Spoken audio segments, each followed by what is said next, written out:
మనకి చాలామంది గ్రూప్ డీలో పోస్ట్ ప్రిఫరెన్స్ గురించి చెప్పండి సార్ అని చెప్పేసి కామెంట్ చేస్తున్నారు, మెసేజ్ చేస్తున్నారు. సో దానికోసం మీకు ఈ వీడియో అనేది చేస్తున్నాను. అండ్ ఆ తర్వాత మీకు ఇక్కడ ఏంటి అంటే ఇది అన్ని రకాలుగా, సో అమ్మాయిలకి అండ్ తర్వాత నార్మల్గా అందరికీ ఉపయోగపడేలాగా సో నేను పోస్ట్ ప్రిఫరెన్స్ అయితే ఇచ్చాను అనమాట. సో మీరు ఫస్ట్ ప్రిఫరెన్స్ వచ్చేసి పాయింట్స్మెన్ పెట్టుకోండి, ఎందుకంటే మనకి దీనికి మీకు స్టేషన్లోనే ఉంటుంది, వర్క్ అండ్ ప్రమోషన్లు కూడా చాలా తొందరగా వస్తాయి అనమాట. ఓకేనా.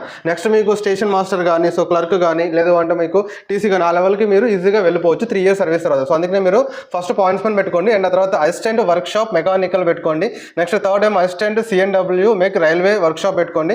సో ఇప్పుడు దీని ప్రకారంగా మీకు నేను మీకు స్క్రీన్ షాట్ అనేది మళ్ళీ తర్వాత డిస్ప్లే అవుతుంది. సో దాని ప్రకారంగా రాసుకోండి. అండ్ లాస్ట్లో వచ్చేసి మీకు ట్రాక్ మెయింటైనర్ పెట్టుకోండి. సో అలా కాకుండా నాకు జాబ్ మాత్రమే కావాలి, సో నాకు ఆ పోస్ట్ ఈ పోస్ట్ అనేది ఏమీ అవసరం లేదు, నాకు జస్ట్ జాబ్ కావాలి అనుకుంటే మాత్రము సో మీరు ట్రాక్ మెయింటైనర్ పెట్టుకోవచ్చు. ట్రాక్ మెయింటైనర్ ఏంటిది అంటే మీకు శాలరీ అన్నీ బాగానే ఉంటాయి, బట్ కాకపోతే చాలా కష్టంగా ఉంటుంది అనమాట. జాబ్ అనేది కొంచెం కష్టంగా ఉంటుంది, హార్డ్ వర్క్ అనేది ఎక్కువ ఉంటుంది. సో అందుకోసం మనకి దీన్ని లాస్ట్గా పెట్టుకుంటారు. సో ఒకవేళ నాకు జాబ్ మాత్రమే కావాలి, అలాంటిది ఏమీ లేదు అనుకుంటే సో మీరు దీన్ని సెకండ్లో కానీ లేదంటే సో ఫస్ట్ కానీ సెకండ్ కానీ పెట్టుకోవచ్చు. సో నేను నా ప్రకారం అయితే, నా ఆలోచన ప్రకారం అయితే సో ఇలా పెట్టుకోండి, మీకు చాలా బెనిఫిట్ అవుతుంది. అండ్ నెక్స్ట్ వీడియోలో ఏంటిదంటే ఏ జోన్కి అప్లై చేస్తే మనకి జాబ్ వచ్చే ఛాన్సెస్ ఎక్కువ ఉంటాయి, సో బెస్ట్ జోన్స్ ఏంటి అనేది మేము నెక్స్ట్ వీడియోలో చేస్తాను. సో ఇలాంటి మరిన్ని వీడియోస్ కోసం రేపు ఫాలో కొట్టి మీ ఫ్రెండ్స్ అందరికీ కూడా షేర్ చేయండి. జై హింద్.